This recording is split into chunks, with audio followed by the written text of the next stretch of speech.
लोकसभा के चौथे चरण का चुनाव जो है इस वक्त जारी है। 10 राज्यों की 96 सीटों पर वोटिंग हो रही है। कुल 17.7 करोड़ मतदाता इस वक्त हिस्सा ले रहे हैं। 1,92,000 मतदाता केंद्रों पर मतदान केंद्रों पर वोटिंग जारी है। आज 1,717 उम्मीदवारों की किस्मत का फैसला ईवीएम में कैद होगा।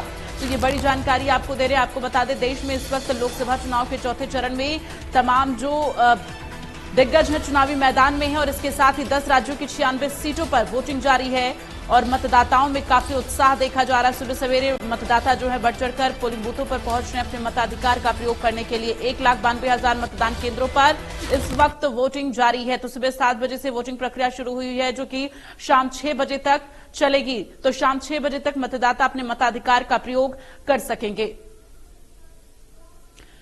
तो आपको बता दें कि इस वक्त देश में 10 राज्यों की 96 लोकसभा सीटों पर वोटिंग जारी है और इसके साथ ही मतदाताओं में काफी उत्साह नजर आ रहा है। तमाम जो मतदाता हैं वो बढ़ चढ़कर हिस्सा ले रहे हैं लोकतंत्र के इस महापर्व पर और तमाम मताधिकार का प्रयोग करते हुए उत्साह जो है मतदाताओं में देखा जा रहा है। उनके तमाम अपने मुद्दे हैं जिनको लेकर वोट कास्ट करने के लिए मतदाता पोलिंग बूथों का रुख कर रहे हैं और पोलिंग बूथों पर आपको बता दें कि सुरक्षा व्यवस्था के खासा इंतजाम किए गए हैं। चूंकि चिलचिलाती इस गर्मी में तमाम जो मतदाता पोलिंग बूथों पर पहुंच रहे हैं, सबसे पहले उनके लिए पीने की पानी की जो व्यवस्था है वो की गई है। जो बुजुर्ग मतदाता है उनके लिए भी अलग से व्यवस्था की गई है ताकि उन्हें ज्यादा देर इंतजार न करना पड़े और जल्द से जल्द वो अपने मताधिकार का प्रयोग करके घर वापस लौट सके।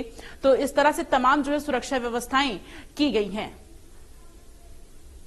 तो 1,92,000 मतदान केंद्रों पर इस वक्त वोटिंग जारी है। To all the voters that it is a responsibility of every citizen that they need to go out to vote because the vote brings two changes. One, a new change and development towards themselves and their families.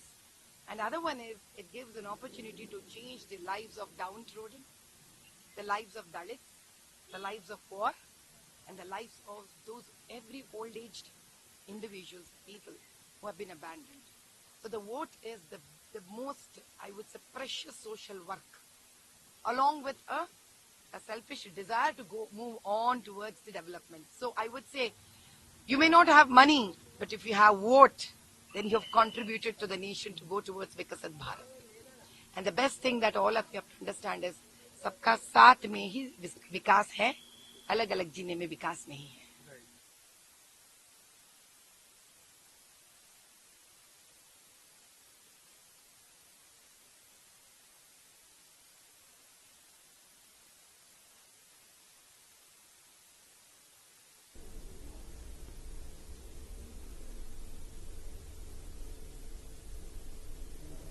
तो हैदराबाद से आपने BJP प्रत्याशी